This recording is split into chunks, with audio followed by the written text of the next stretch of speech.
பிள்ளையின் தந்தை செக்கரியா தூய ஆவியால் ஆட்கொள்ளப்பட்டு உரைத்த இறைவாக்கு. இஸ்ரவேலின் கடவுளாகிய ஆண்டவரை போற்றுவோம். ஏனெனில் அவர் தம் மக்களை தேடி வந்து விடுவித்தருளினார்.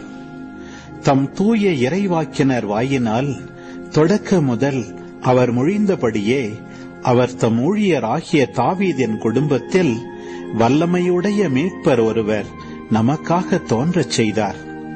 நம் பகைவரிடமிருந்தும் நம்மை வெறுப்போர் அனைவரின் பிடியிலிருந்தும் நம்மை மீட்பார். அவர் நம் மூதாதையருக்கு இரக்கம் காட்டி தமது தூய உடன்படிக்கையையும் நம் தந்தையாகிய ஆபிரகாமுக்கு அவர் இட்ட ஆணையையும் நிறைவேற்ற நினைவு கூர்ந்தார். இவ்வாறு நாம் பகைவரின் பிடியிலிருந்து விடுவிக்கப்பட்டு தூய்மையோடும் நேர்மையோடும் வாழ்நாளெல்லாம் அச்சமின்றி அவர் திருமுன் பணி செய்யுமாறு வழிவகுத்தார். குழந்தாய், நீ உன்னத கடவுளின் இறைவாக்கினர் எனப்படுவாய்.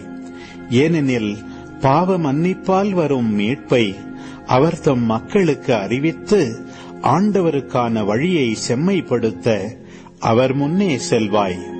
இருளிலும் இறப்பின் பிடியிலும் இருப்போர்க்கு ஒளி தரவும் நம்முடைய கால்களை அமைதி வழியில் நடக்கச் செய்யவும் நம் கடவுளின் பரிவுள்ளத்தாலும் இரக்கத்தாலும் விண்ணிலிருந்து